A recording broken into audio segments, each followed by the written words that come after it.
18 जून के दिन प्रधानमंत्री नरेंद्र मोदी वाराणसी पहुंचे थे। वहां उन्होंने गंगा आरती करनी थी।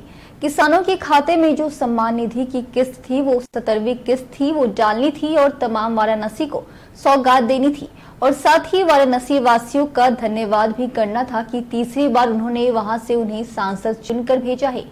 लेकिन जिस वक्त प्रधानमंत्री नरेंद्र मोदी पूजा अर्चना के लिए गंगा आरती करने के लिए घाट पर जा रहे थे, उस वक्त प्रधानमंत्री मोदी के काफिले के पर एक ऐसी घटना हुई जहां देखकर हर कोई दंग रह गया, हर कोई हैरान रह गया। दरअसल आप वीडियो में देख सकते हैं किस तरह प्रधानमंत्री नरेंद्र मोदी का काफिला जा रहा है।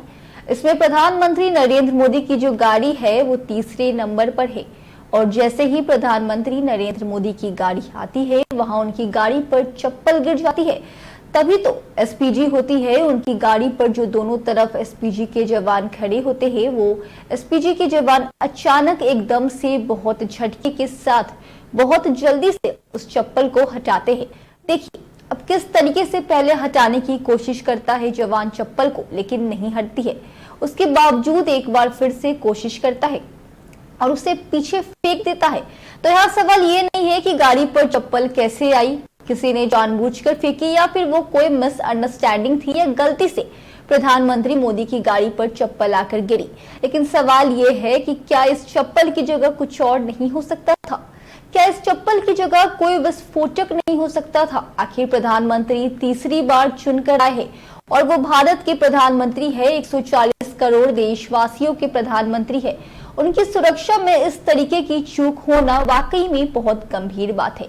सवाल ये भी खड़ा होता है कि इतनी फोर्स होने के बावजूद, इतनी मजबूत फोर्स होने के बावजूद भी इतनी शर्मनाक घटना प्रधानमंत्री के काफिले में होती है। अगर किसी ने जानबूझकर ये किया है तो उसे वाकई में सजा मिलनी चाहिए, सलाखों के पीछे उसे भेज देना चाहिए, क्योंकि यह मोदी जी एक सांसद के साथ साथ प्रधानमंत्री भी है, जिसका सम्मान हम सभी को करना चाहिए। सुरक्षा व्यवस्था को लेकर वाराणसी के पुलिस कमिश्नरेट पर भी सवाल उठे हैं। आखिरकार उन्होंने प्रधानमंत्री नरेंद्र मोदी के दौरे से पहले क्या यही उनकी पुख्ता इंतजाम थी? क्या यही उनकी सुरक्षा की तैयारियां थी? चप्पल फेंकना गलत है, इसका समर्थन कोई नहीं कर रहा, लेकिन लोगों के अंदर रोष और प्रतिकार को भी समझना होगा।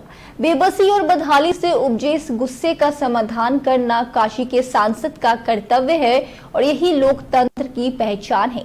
प्रधानमंत्री नरेंद्र मोदी सबसे कम अंतर से जीतने वाले प्रधानमंत्री है। इससे पहले अगर आपको याद हो तो जिस वक्त देश में इमरजेंसी लगी थी उस वक्त इंदिरा गांधी हार भी चुकी थी और इंदिरा गांधी, जवाहरलाल नेहरू प्रधानमंत्री नरेंद्र मोदी से कम वोटों से वो जीत हासिल कर संसद में पहुंचे थे। मतलब उनकी जीत का मार्जिन 5 लाख भी नहीं था। तो सबसे पहले झूठ तो यही है।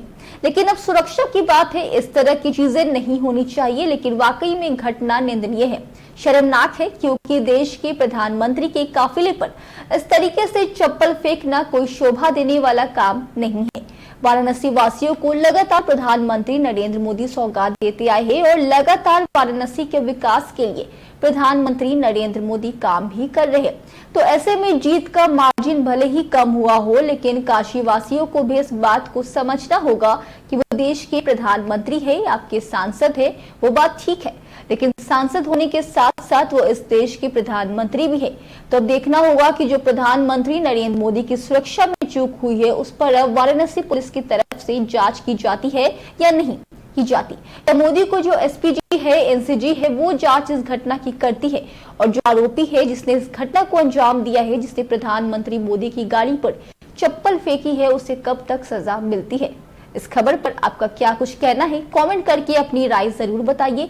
वीडियो को शेयर कीजिए, चैनल को सब्सक्राइब कीजिए और बने रहिए हमारे साथ। फिलहाल दीजिए इजाजत, नमस्कार।